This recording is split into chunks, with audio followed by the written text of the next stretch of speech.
உங்க கட்சிக்காரங்க தான். அண்ணாமலை எங்க இருக்கிறாரு, என்ன செஞ்சுட்டு இருக்கிறாரு அரசியல்ல? முன்ன ஆவணம் ஒரு file, DMK file, DMK 1, DMK 2 file கொண்டு வருவாரு. இது ஊழல் கட்சி ஃபைல் கொண்டு வந்துட்டு இருப்பாரு. அது ஒரு ஆதாரமும் இல்லை. இருந்தாலும் இவர் பத்திரிகை பிரபலத்துக்காகவும் இவரோட பிரபலத்துக்காகவும் கொண்டு வந்து கொடுத்துட்டே இருப்பாரு.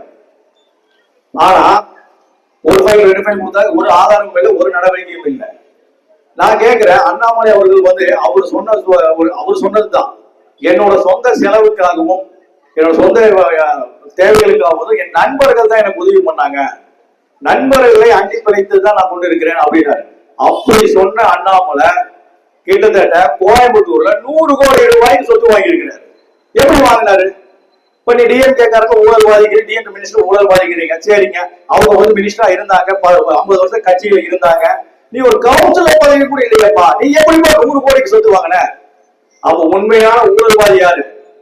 உண்மையான ஊழல்வாதி அண்ணாமலை அவர்கள் தான். இப்ப நம்ம